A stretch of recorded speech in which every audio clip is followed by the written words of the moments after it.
Hi ಎಲ್ರಿಗೂ ನಮಸ್ಕಾರ. ನಮ್ಮ ಚಾನಲ್ಗೆ ನಿಮ್ಮೆಲ್ಲರಿಗೂ ಸ್ವಾಗತ.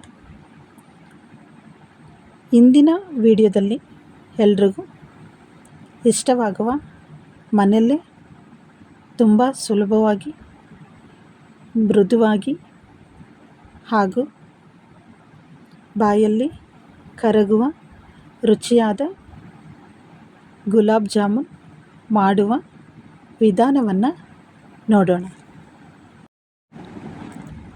ಹಬ್ಬ, ಹುಟ್ಟುಹಬ್ಬ, ವಿಶೇಷ ಸಂದರ್ಭಗಳಲ್ಲಿ ಈ ಜಾಮೂನ್ ಸೂಪರ್ ಆಗಿರುತ್ತೆ. ಹಾಗಾದರೆ ಈ ವಿಡಿಯೋವನ್ನು ಸ್ಕಿಪ್ ಮಾಡದೆ ಕೊನೆವರೆಗೂ ನೋಡಿ.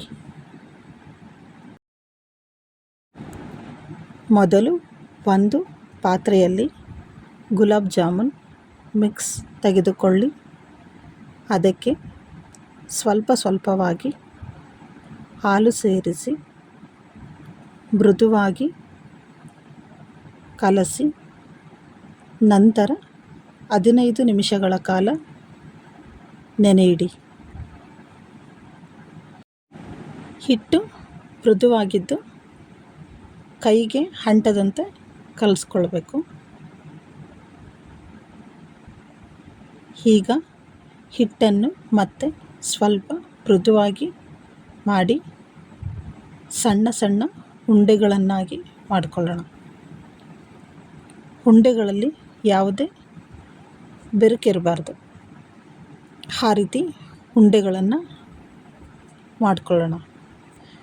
ಬೆರುಕು ಬಿಡೋದ್ರಿಂದ ಎಣ್ಣೆಯಲ್ಲಿ ಒಡೆದು ಹೋಗುವ ಸಾಧ್ಯತೆ ಉಂಟು.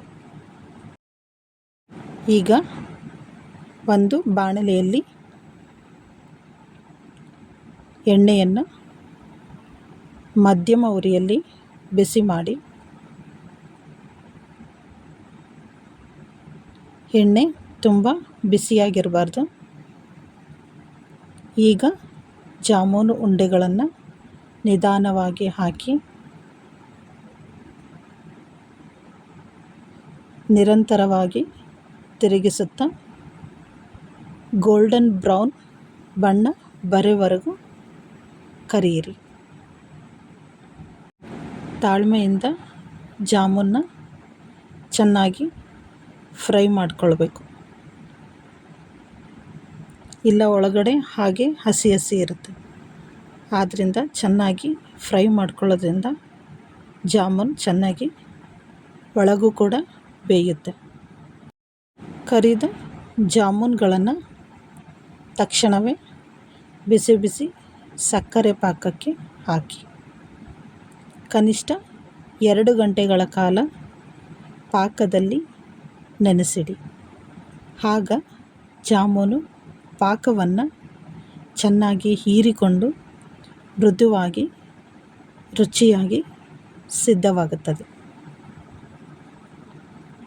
ಈಗ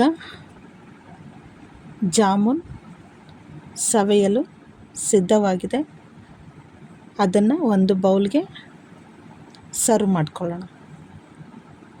ಇದೀಗ ನಮ್ಮ ಮನೆಯಲ್ಲೇ ಮಾಡಿದ ಸಾಫ್ಟ್ ಮತ್ತು ರುಚಿಕರವಾದ ಗುಲಾಬ್ ಜಾಮೂನ್ ಸವಿಯಲು ಸಿದ್ಧವಾಗಿದೆ.